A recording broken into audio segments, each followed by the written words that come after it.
षष्ठ दिवस का शुभारंभ श्री गणेश हो रहा है। इसी प्रकार से ये शिव महापुराण ज्ञान यज्ञ की कथा नैमिषारण्य तीर्थ में भी शौनकादि ऋषिश्वरों के श्रोतृत्व में और सूत जी महाराज के वक्तृत्व में इसका बखान किया गया, इसकी चर्चा की गई और उसी परंपरा से सुनने सुनाने वाली परंपरा, गुरु शिष्य परंपरा से यह आज हमें प्राप्त हो रहा है और हम भी अपनी अति सामान्य बुद्धि से इसका कुछ रसास्वाद कर सकें, कुछ रस ले सकें, क्योंकि कथा तो रसिकों के लिए होती है, कथा तो भावुकों के लिए होती है। तो हम भी यदि भावुक रसिक बन सकें तो इस कथा का जो अद्भुत लोक परलोक में परमानंद प्रदान करने वाला जो रस है, उस रस को हम भी प्राप्त कर सकते हैं, उस रस को प्राप्त करने के अधिकारी भी बन सकते हैं। अभी बने हैं ऐसा नहीं कह सकते हैं, अभी हम बन गए हैं ऐसी बात नहीं समझनी चाहिए, बल्कि हम बनने में हमें प्रयास करना पड़ेगा। बहुत सारे दोष हैं, कलिकाल के भी दोष हैं, अपने स्वभावगत दोष हैं और माहौलगत दोष हैं, अनेक प्रकार के दोष हैं। उन दोषों के कारण ये रस की कितनी ही वर्षा हो रही हो फिर भी असर नहीं पड़ता, व्यक्ति कोरा का कोरा रह जाता है। इसलिए थोड़ा आज के हम श्रोता वक्ताओं को गंभीरता से विचार करना चाहिए कि कैसे यह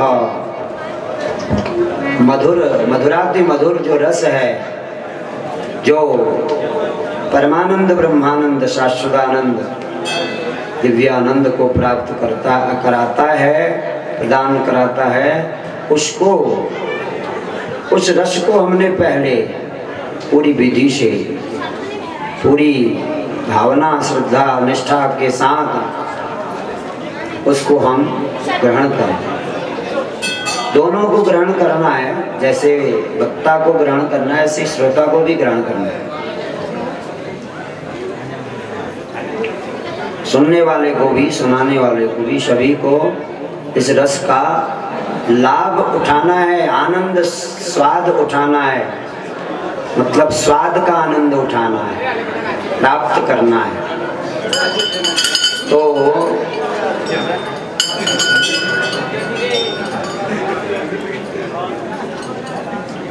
हम सृष्टोपाख्यान प्रथम खंड में सृष्टि चर्चा की बात कर रहे हैं। अब यहाँ बहुत सारा लंबा वर्णन है। हमको किसी ने कुछ पूछा तो है नहीं, हमने निवेदन किया था कि किसी को किसी संबंध में कुछ पूछना हो अथवा कहीं पर कोई बात तो जरूरी थी वो हम कहना भूल गए या समय के अभाव में नहीं कह पाए, तो उसको भी आप लोग याद दिला सकते हैं। आप सब लोग सत्संगी हैं, महानुभाव हैं, माताएं बहनें, कई महीनों कई सालों से कथा सुन रहे हैं, तो प्रश्न भी कर सकते हैं और जो कहीं पर कोई बात छूटी हो, भूल हुई हो, उसको भी याद दिला सकते हैं, क्योंकि भूलना मानव का स्वभाव है। इस धरती में तो भगवान भी मानव बन के आते हैं तो वो भी कुछ भूल ही जाते हैं, उनसे भी भूल हो जाती है, मतलब भूल की लीला करते ही हैं। वो भूलते तो नहीं है लेकिन भूल की लीला तो करते ही हैं। तो इसका मतलब ही यही है कि हमसे भी भूल तो होगी ही होगी।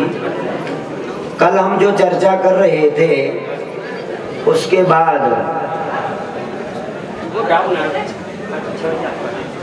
भगवान शिव की पूजा कैसे करनी चाहिए, कौन कौन से पुष्प फूल पत्तियां ज़्यादा भगवान को प्रिय हैं, ये हमने आपको बताया था। एक आध श्लोक और शिव पुराण से पढ़ लेते हैं, ज़्यादा तो समय ही नहीं है। कौन कौन से पुष्प, आप संस्कृत के श्लोक में ही समझ जाएंगे कि कौन किस इच्छा से कौन सा फूल पत्ती चढ़ाई जाती है। जैसे लक्ष्मी कामोर चयेत शिवम, लक्ष्मी की प्राप्ति, धन रूपी जो लक्ष्मी है, धन की प्राप्ति के लिए भगवान शिव की किस प्रकार पूजा करनी चाहिए, मतलब कौन से फूल चढ़ाने चाहिए पूजा में धन की प्राप्ति के लिए, तो वो बात बताई। और ये बात स्वयं ऋषियों को सूत जी बता रहे हैं और सूत जी को व्यासदेव ने बताया, व्यासदेव को देवर्षि नारद जी ने बताया और नारद जी को भगवान ब्रह्मा जी ने बताया, ब्रह्मा जी को स्वयं श्री हरि विष्णु ने बताया और विष्णु भगवान को भी ये ज्ञान प्रदान स्वयं सदाशिव भगवान जो अखिल ब्रह्मांड के परम गुरु हैं, ऐसे सच्चिदानंद घन भगवान सदाशिव, उन्होंने भगवान ने जो है ये ज्ञान स्वयं अपने ही दूसरे अवतार श्री हरि को बताया। श्री हरि ने विष्णु ब्रह्मा जी को, ब्रह्मा जी ने नारद जी को, नारद जी ने वैसे नारद जी ने व्यास जी को बताया, व्यास जी ने वो सुखदेव को, सुखदेव ने सूत जी को, सूत जी ने शौनकादि ऋषियों को, उन ऋषियों ने अपने बच्चों को, उन्होंने अपने बच्चों को, इस प्रकार से ये पीढ़ी दर पीढ़ी ये ज्ञान आगे बढ़ता गया। मतलब ये ज्ञान कभी नष्ट होने वाला नहीं है, ये सदा रहने वाला ज्ञान है। अगर इस धरती में इसके लायक माहौल नहीं रहेगा तो ये ज्ञान दिव्य लोकों में चला जाएगा। ये जो सदग्रंथ हैं ये लुप्त होकर शिवलोक में, वैकुंठ में, ब्रह्मलोक में प्रकट हो जाएंगे। ये पुराणों की स्थिति वहाँ बन जाएगी। इसलिए हमने अपने कल्याण के लिए कथा के समय घंटी न बजाने का एक नियम बनाना चाहिए। कथा के समय घंटी बजाने का मतलब कथा में विघ्न करना, पर कथा में विघ्न करना बहुत बड़ा महापाप बताया गया है शिव पुराण में। हम अपने मन से नहीं कर रहे, शिव पुराण में लिखा है। तो शिव कथा के समय तो घंटी आरती कुछ नहीं की जाती है, केवल बैठ के शांत होकर मौन होकर। लोग लापरवाह हैं जो घंटी बजाते, उनको कथा से कोई मतलब नहीं, कथा सत्संग से कोई मतलब नहीं तो बहुत बड़ा विघ्न बताया गया है। कथा विघ्नम और स्त्री नाम और दंपत्यों और प्रीति भेदनम महापातक मुच्यते, ये शिव पुराण में लिखा। फिर तो घंटी तो बिल्कुल ही नहीं बजाई जाती कथा सत्संग के समय, केवल आरती के समय घंटी बजाई जाती। मंदिरों में तो कई जगह घंटियां बांधी रहती हैं, लोग लापरवाही से बजा देते हैं तो बांध देते हैं लोग। कथा में कितना बड़ा घंटा बजेगा तो जो प्रेम से सुन रहे होंगे उनको भी बड़ा परेशानी होगी, दुख होगा कि इतनी जोर से घंटी बजा रहे। तो वहाँ पर कोई खड़ा करना पड़ेगा, नहीं तो कोई बजा देगा। क्योंकि जो भी आते जाते लोग हैं उन्हें कथा से मतलब नहीं होता है, एक कौतिकी भाव होता है कि चलो कौतिक हो रहा है, भीड़ हो रही है, हम भी जो है थोड़ा भीड़ में गोता लगा लें। कथा गंगा में गोता लगाना चाहिए, भीड़ में गोता रहे तो वह लापरवाही बहुत ज़्यादा है समाज में। अब है ही कलिकाल का प्रभाव तो सभी जगह है, चाहे मठ मंदिर हैं, चाहे तीर्थ हैं, चाहे कोई घर हैं, सभी जगह है। इसलिए अपनी सावधानी रखनी पड़ती है। जगह जगह लिखा है कहीं थूकें नहीं, कहीं गंदगी न करें, आदेशों का पालन करें, जगह जगह लिखा है। फिर भी गलती करता वाला करता रहता, देखता ही नहीं, उसको पढ़ता ही नहीं। उधर लिखा था यहाँ मंदिर परिसर में थूकना मना है करके, उसने वो बोर्ड उधर को पलट दिया। किसी लड़के ने पलटा होगा तो फिर हमने इधर को पलटा होगा। तो इस प्रकार की गलती करने वाले, लापरवाही करने वाले, अच्छा तो नहीं है ये। मंदिर में ऐसा करने से, आने से बड़ा दोष लगता है। कहते हैं मंदिरों में, तीर्थों में की गई लापरवाही से जो पाप होता है वो पाप पूजा पाठ से भी दूर नहीं होता, उसको भोगना पड़ता है। ये लिखा है मतलब शिव पुराण में, अन्य क्षेत्रे कृतम पापम तीर्थ क्षेत्रे विनश्यति और तीर्थ क्षेत्रे कृतम पापम वज्रलेपो भविष्यति। ऐसी बात भी कही हुई। तो कहने का मतलब है कि ऐसे मठ मंदिरों में आकर गलती नहीं करनी चाहिए। सनातन धर्म की रक्षा और सनातन धर्म को उजागर करने के लिए कथा कीर्तन में मन लगाना चाहिए, तभी भला होगा हमारा सभी का। किसी व्यक्तिगत से तो कोई हमारी शिकायत नहीं है, लेकिन हम सामूहिक रूप से कह रहे हैं, किसी को भी हमको ऐसा काम नहीं करना चाहिए जो पाप का कारण बने। क्योंकि मंदिरों में किया गया पाप पूजा पाठ से भी दूर नहीं होता है, उसके लिए फिर प्रायश्चित करना पड़ता है, कष्ट भोगना पड़ता है। तो क्यों ऐसी गलती की जाए? इसलिए बचाना चाहिए। जो बजा रहे हैं उनसे मना करना है, ताकि उनको पाप न लगे, दोष न लगे। उनसे प्रेम से कहना, भाई कथा सत्संग चल रहा है, भगवान शिव की लीला महिमा, भगवान शिव की चर्चा चल रही है, तो थोड़ा तुम भी सुन लो। घंटी बजा के विघ्न क्यों करते हो? दूसरों का भी विघ्न करो, अपना तो तुमने सुनना नहीं है, दूसरों को भी नहीं सुनना देना चाहते हो, तो ये तो अच्छी बात नहीं है। तो इसलिए सावधान। कथा सुनाने वाले जो विद्वान लोग हैं, वो कथा प्रारंभ करने से, हरि चर्चा प्रारंभ करने से पहले सावधान कहते हैं 3 बार। सावधान हो जाइए। नवधा भक्ति कहो तो ही पाही, सावधान श्रृणु धरु मन माही। भगवान राम जी ने भी कहा था। सबरी जैसे भक्त के लिए कहा तो फिर सामान्य, हम तो सामान्य लोग हैं, हमारे लिए तो फिर कहना ही क्या है। हमें कितना सावधानी होनी चाहिए। इस लोक में भी सच्चा सुख मिला और परलोक में भी सच्चा सुख मिलेगा। सच्चा सुख क्या है अब आप समझ सकते हैं। भगवान की कथा सुनने का सौभाग्य जैसे आप लोगों को मिला है, हम सबको मिला है, ये सबसे बड़ा सुख है इस संसार में। भगवान का भजन करने का, संध्या कारिणी भजन भाव में अपना मन लगाने का जब सौभाग्य मिलता है, कथा सुनने सुनाने का सौभाग्य मिलता है, यही सच्चा सुख है। तो यही सुख लगातार बना रहे हमारे जीवन में, तो इसी को कहते हैं शाश्वत आनंद, सदा रहने वाला सुख। तो इस सच्चा सुख लोक परलोक में इसी भगवान की अनेक, जो बंधु जीव नाम का पुष्प कहा गया, शायद उसको हिंदी में मालती पुष्प कहते हैं, अथवा पारिजात को तो पारिजात ही कहते हैं। मालती नाम हिंदी है और संस्कृत में उसका नाम बंधुजीव है। जो भी वह पुष्प है आप पढ़ सकते हैं, हिंदी की पुस्तकों में शायद सरल भाषा में कुछ लिखा होगा।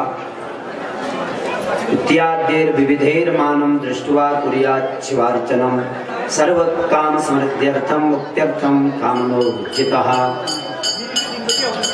शतरुद्रीय विधानेन शतरुद्रीय मंत्रेण रुद्रस्येकादशेन तु। शतरुद्रीय कहते हैं 100 मंत्र हैं रुद्री में, एक वो अलग विधान है अभिषेक का।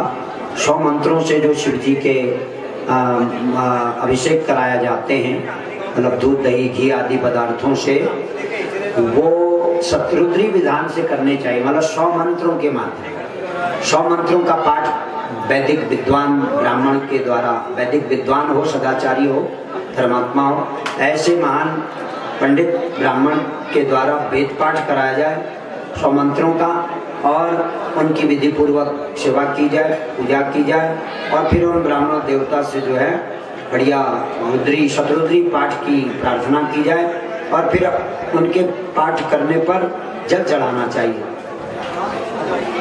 तांबे के लोटे से अथवा पीतल चांदी के लोटे से ही जल चढ़ाना चाहिए। वो भी हमने आपको विस्तार से सुनाया था।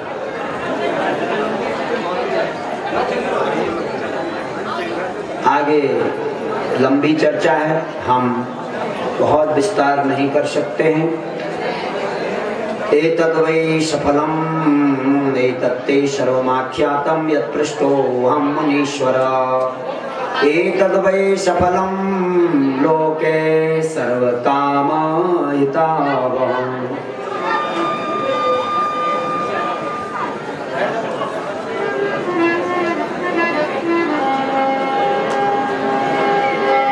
एतद् वै दत्ते सर्वमाख्यातं यत्पृष्टोऽहं मुनीश्वर। एतद् वै सफलं लोके सर्वकामहितावहम्।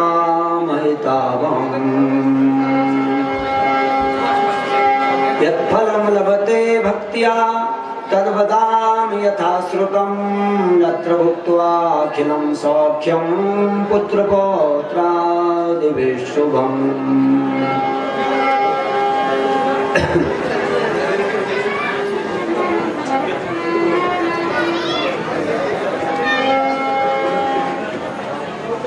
यहाँ पर भगवान ब्रह्मा नारद जी को यह सुनाते हुए कहते हैं, और नैमिषारण्य में इसी बात को शौनकादिकों को सुनाते हुए सूत जी कहते हैं, हे मुनियों, हे महापुरुषों, भगवान ब्रह्मा जी ने नारद जी को जो पूजा में अनेक प्रकार के पत्र पुष्पों का विधान बताया था, अलग अलग प्रकार की कामनाओं से अलग अलग प्रकार के पत्र पुष्प और पूजा सामग्री भिन्न भिन्न प्रकार से चढ़ाई जाती है। और कुछ पदार्थ ऐसे हैं उनको चढ़ाने से सभी कामनाएं पूर्ण होती हैं। सभी का मतलब जो हमारे लिए कल्याणकारी कामनाएं हैं, हमारा बेड़ा पार उतारने वाली जो अच्छी शुभ कामनाएं हैं, उन कामनाओं को भगवान पूर्ण करते हैं। नरक में ले जाने वाली कामनाओं को पूर्ण नहीं करते हैं, नहीं करना चाहिए, उसी में हमारी भलाई है। तो इसलिए भगवान शंकर की यह लीला है। क्रीडते शिवभूतश्च यावदाभूत संप्लवं ततो मोक्षमवाप्नोति विज्ञानं प्राप्य चाव्ययम्।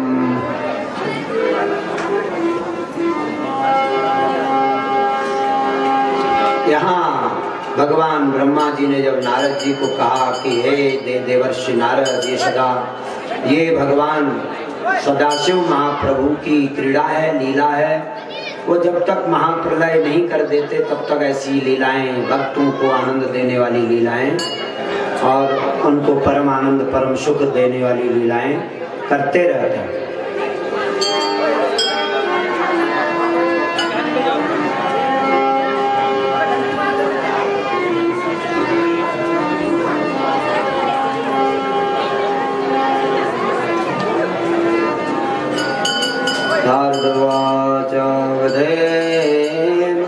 विधे विधे महाभाग धन्यस्त्वं सुरसत्तमा। श्राविताद्भुता सेव कथा परम पावनी। अनन्तरं च यज्जातं माहात्म्यं चरितं तथा सृष्टिश्च प्रकारं च कथयत्वं विशेषतः।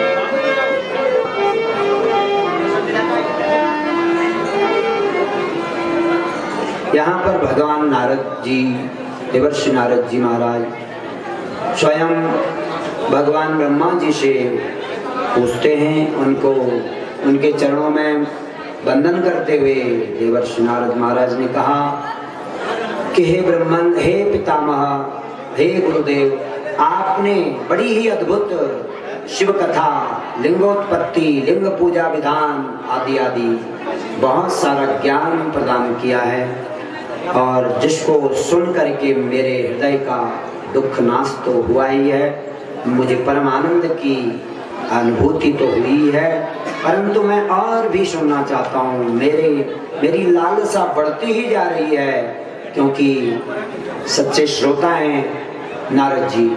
नारद जी की जब भी हम चर्चा करते हैं, सुनते हैं, तो नारद जी जैसा सच्चा नाम प्रेमी, कथा प्रेमी, सत्संग प्रेमी, भजन प्रेमी बनना अति आवश्यक है मनुष्य मात्र के लिए। सभी मनुष्यों के लिए जरूरी है कि वो शुद्ध वैष्णव जीवन जिए और ये राक्षसी खान पान का सदा के लिए त्याग करें और अपने हृदय में सात्विकता को बढ़ाएं। सात्विकता बढ़ेगी तभी भगवान की कथा में मन लगेगा और भजन में आनंद आएगा, सत्संग संध्या में मन लगेगा और तब आप अपना अपना उद्धार कर पाएंगे। इसलिए आहार शुद्ध हो, सत्व शुद्धि, सत्व शुद्ध हो ध्रुवा स्मृति ही, और शुद्धायाम स्मृत्याम और ग्रंथिर विप्रमोक्षः, ये शब्द आता है, उपनिषद वाक्य है। तो यहाँ भगवान देवर्षि नारद जी ने ब्रह्मा जी से पूछा है, क्या अनंतरम च यज्जातम महात्म्यम चरितम तथा विशेषेण सृष्टिश्चैव प्रकारं च कथय त्वं विशेषतः।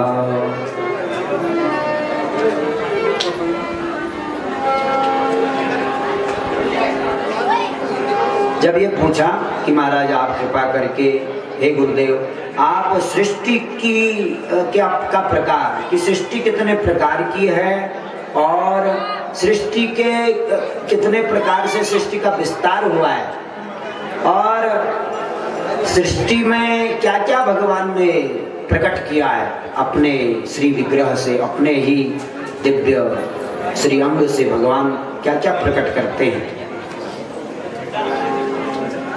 प्राणियों का पालन करने के लिए क्या करते हैं, प्राणियों को उत्पन्न करने के लिए क्या करते हैं, सृष्टि का प्रकार बताइए। ब्रह्मा जी भगवान शंकर के श्री चरणों का ध्यान बंदन करते हुए और फिर कहते हैं, ब्रह्मोवाच सम्यक पृष्ठं च भवता यज्जातं तदनन्तरं कथयिष्यामि संक्षेपा पूर्वं च श्रुतं मया। ब्रह्मा जी भी कह रहे मैंने पहले सुना था। किससे सुना था ये तो नहीं कह रहे, लेकिन वो बात हमने आपको पहले ही सुनाई कि ब्रह्मा जी ने भी स्वयं भगवान विष्णु से सुना। विष्णु भगवान भी सदाशिव के परम भक्त हैं। जो कथा अभी हम आपको सुना रहे थे भगवान विष्णु की, कौन सी कथा?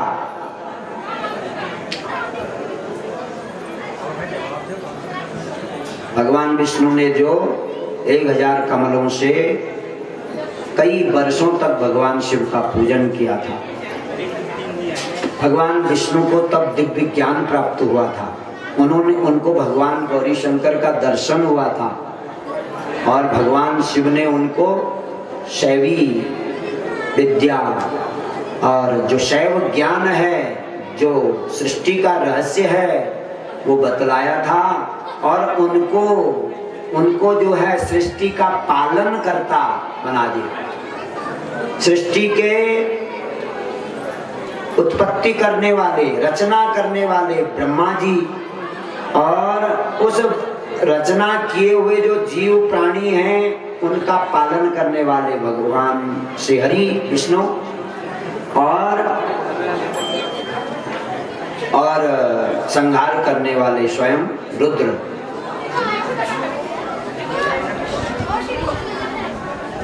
कथा कम आप लोग इतने लोग बैठकर माहौल बना रहे हैं तो तब कथा प्रकट हो रही है, इसकी चर्चा में कुछ आनंद आता है। और नहीं तो कलिकाल है, तीर्थों में भी, बड़े बड़े तीर्थों में जो हैं कौतिक प्रिय लोगों की ही भीड़ होती है, कौतिकी लोग ही होते हैं जिनका कथा से कोई लेना देना नहीं, सत्संग से कोई लेना देना नहीं, केवल मनोविनोद, केवल जैसे एक टूरिस्ट अपना घूमता फिरता है, ऐसे ही मंदिरों में जो है ज़्यादातर लोग आते हैं।